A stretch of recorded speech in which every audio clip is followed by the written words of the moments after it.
It's safe to say Donald Trump's Russian cloud got a bit darker this week, but not everyone sees it that way, or at least admits seeing it that way. Today, Trump attempted to shift the conversation away from foreign policy to domestic issues, signing a new executive order on jobs. But after a week of wild press conferences, walkbacks, and word jumbles, his apparent bromance with Russian President Vladimir Putin is still dominating headlines.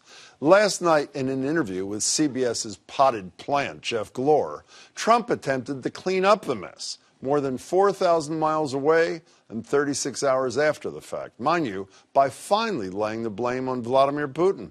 You haven't condemned Putin specifically. Do you hold him personally responsible?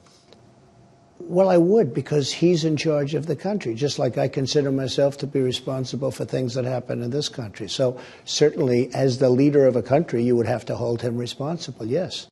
A new poll out from CBS found a stunning 68% of Republicans approve of how Trump handled his press conference with Putin. And among Democrats, a whopping but not surprising 83% disapprove. If you ask one senator, that level of dissatisfaction can be summed up like this. This is truly the Trump derangement syndrome that motivates all of this. So Trump declared his candidacy, and the country suddenly parted like a biblical sea. Pink pussy hats on one side, MAGA caps on the other, and never the twain has met. Alan Dershowitz certainly discovered that when he visited his old summer stomping grounds to find his Vineyard neighbors shunning him for coming to the president's defense as relates to the Mueller probe. Then last night, during a town hall with his estranged island mates, Dershowitz came to a realization, telling the crowd, quote, "Maybe I didn't realize enough how emotionally people are invested in opposing Trump, and maybe in supporting him, too." Joining me are Jen Deaderick, a local writer currently working on an illustrated history of women's citizenship. Nice to see you. Local activist and novelist Holly LeCraw, who founded a Newton chapter of Indivisible. It's a Trump resistance movement. It's good to see you, too.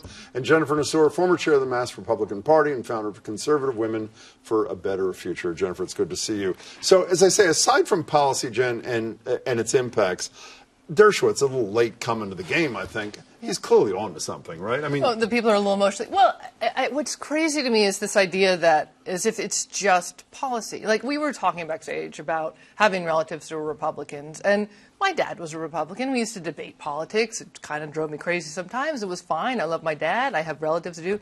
But this is a guy who launched his campaign saying that most Mexican immigrants were rapists, and is appointing people who are going to roll back abortion rights. I mean, this is about, it's not just, theoretical policy positions. It's real, it's racism, it's real meanness, it's bullying, and then, of course, he's apparently controlled by the Russians or something. Can I add to that, at least my analysis of this, long before the Dershowitz, light bulb went on last night, is it's the nonstop part. There's never, ever a break from this. Whether you're into Trump or you're not, you can't even breathe. It's sort of like the totality of how it surrounds us. Is that fair? I think that's true, and I think that we all are constantly letting ourselves be surprised.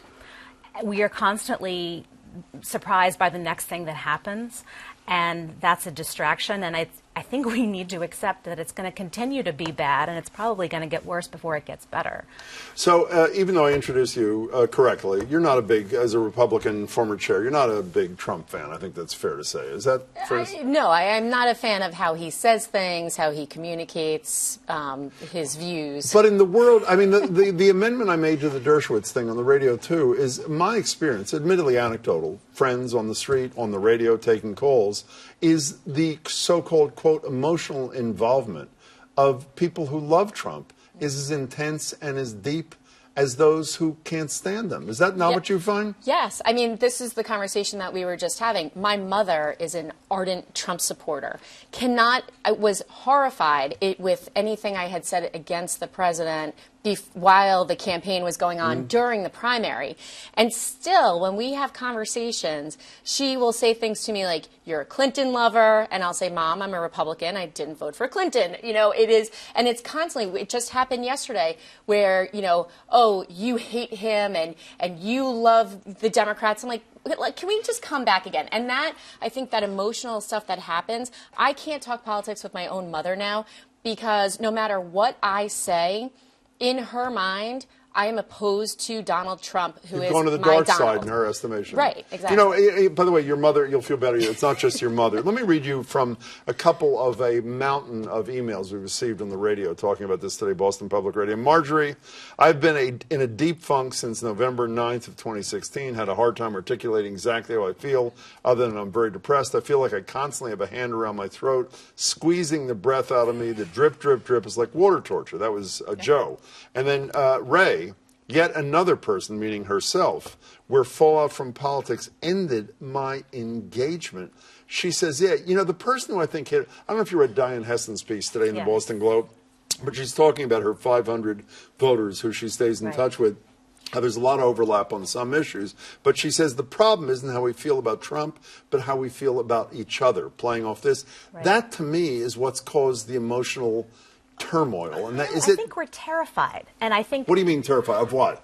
I think we're terrified of change. And I think that means different things in different groups and on different sides.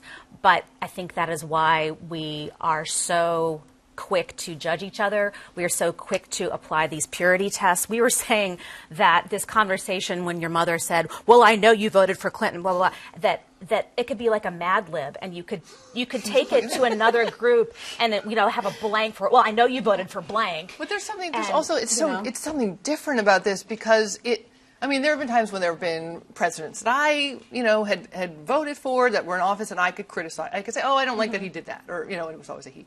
Or times when there were presidents that I didn't vote for, and I could say, oh, but I like that he did this, or, And this is like when you talk to someone who's a Trump supporter, it's like they're in a cult. I mean, there's just... They think you're in a cult. They do. No, They I'm think serious. I mean, that is what Diane Heston... But when you look at, here we are, this group of people and we have different political viewpoints on things, and we all are opposed to them, and they think it's strange. Do you remember, hearkening back to what you said about 30 seconds ago, any of you remember feeling this kind of... I don't mean momentarily. We've all felt emotional turmoil in politics if we care about it. Have you ever felt this kind of nonstop emotional drag you have? No, it's okay. So here's another thesis. I read some research today that says our brains are ill-equipped to deal with lies. And as we know, if you read the Washington Post, and by the way, even if you're a Trump fan, I mean, it's fairly obvious that there are an endless succession of lies. The Washington Post said from the day he declared, or maybe the day he took office, until the end of May, I'm right about that, of this year, 3,251 public lies he had told. I know you're not a researcher on these kinds of issues. I mean, that is hard to internalize and deal with too, right? Well, it's very hard, and I think Rand Paul talking about Trump derangement syndrome, that is just another deflection. It's another method of gaslighting. We're not deranged. We're not imagining things. Things are really bad. He stood up there and declared allegiance to Putin. He's talking about sending Michael McFaul, our former ambassador, to Russia to be questioned. He was here a few weeks ago, Yeah, so we're not imagining anything and calling, I think it's something of a mistake to even talk about it as an emotional response. Clearly, there is a lot of emotion. But if it's emotional, it doesn't mean it's not based in reality. Well, but that's important. That's an important distinction to say that it's not only emotion, that it absolutely is based in reality. It's based in policy. But I would say, as a Republican and someone who always your mother told me you're not my a mother, Republican. of course, my mom, I'm not. But as a Republican who always votes for Republicans and when I hear people yell at me and tell me I'm not a real Republican because I don't like the things or the way that the president says them, is really upsetting to me because, we're on the same team here, right? And if someone would just, have the nerve and have a conversation and try to fix it and make him see how to be a good president and get him in line, then I think it would be a very different conversation with everyone. But there's so much denial that goes on about what he's saying and that we just have to support him. And I don't know what happened. I don't know if the Republicans are just the Republicans who are in love with what Trump says and how he says it, if they are just so pissed off that Obama was president for 8 years that now they're just firmly in Trump's corner, or what had happened in the meantime. Who's the closest to a therapist of the two of you, would you say? A quick question. You? Sure. Fine. Do we recover from this? I mean, if you suffer, no, I'm serious. When people suffer long-term emotional strain over anything in their lives. It doesn't like it just dissipates when the thing that caused the strain disappears, does it? No, I think there's certainly countries have been through things like this. Like I have friends, in Germany who are my age and younger, and there is this we have orphans the processing from Rwanda coming out here in a few minutes too. And that going through it, or I went to South Africa, the Truth and Reconciliation Commission, and that which we might need if we make it through all this. But that.